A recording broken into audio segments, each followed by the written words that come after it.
Let's ride.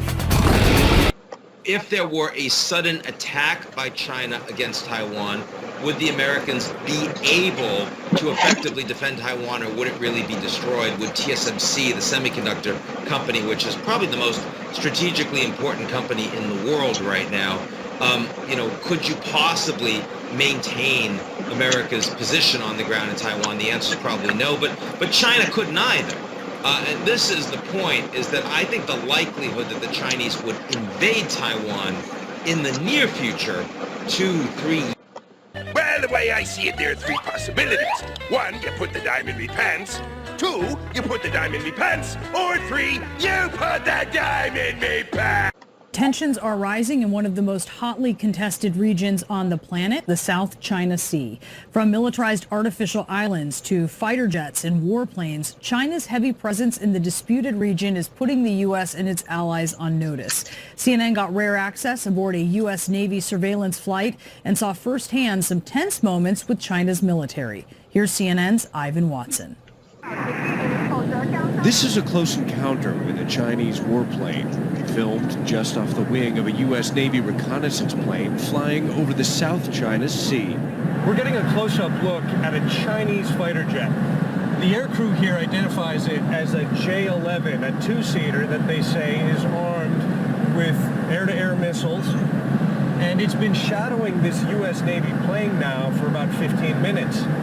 It is pretty remarkable to see this Chinese warplane operating at such close proximity, just several hundred feet away from our aircraft. The Chinese fighter escort, part of a regular routine. I'd say it's another Friday afternoon in South China Sea. The U.S. Navy invited CNN to fly on a P-8 reconnaissance plane, taking off from a U.S. airbase on the Japanese island of Okinawa. Level 300, Delta Hotel 776. Along the way, picking up fuel from a flying gas station.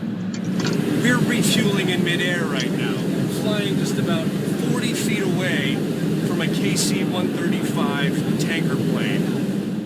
The plane is headed past the self-governing island of Taiwan, which China claims as its own, to the South China Sea, which China also claims almost all for itself, ignoring competing claims from countries like Vietnam and the Philippines. Now, when I snap my fingers, you will awake and tell me the formula. Hey, wake up!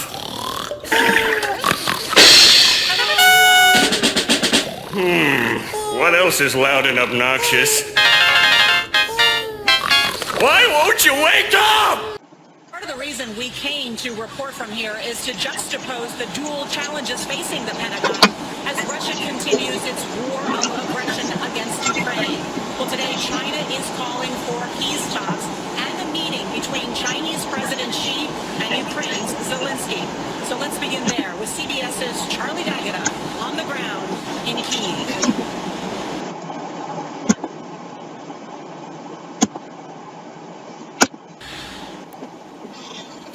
Good evening, Nora. Millions of people across Ukraine have marked 1 year at war today with a mixture of remembrance and defiance. In a lengthy news conference here in Kyiv tonight, President 15 minutes later. Welcome to United States Navy P-8. Today's high-stakes surveillance flight takes off from the U.S. base in Okinawa. That's where you're going to sit. Window seats. A rare chance to see China's military build up here when tensions with the U.S. are flaring, just weeks after the U.S. shot down that Chinese balloon, and with China growing bolder. I've been in the Navy 18, 19 years now, and I can tell you that there's a dramatic change over that span, specifically in the South China Sea. How? The buildup of runways, hangars.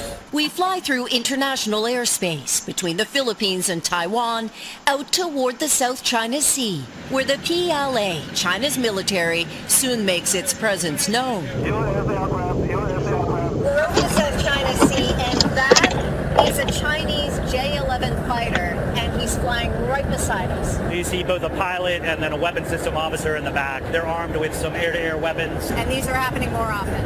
Yes. The Chinese jet shadowed from 500 feet off the wing for over an hour. The Navy said the USS Nimitz is breathtaking to behold, a floating city of 5,000 sailors. When we first landed on a C-2 Greyhound, we watched hundreds of sailors, their uniforms color-coded, red, yellow, green, purple, and brown, each defining critical jobs to refuel, arm, and launch aircraft. We met America's best trained pilots who say this mission is a new challenge. This is how legends are born.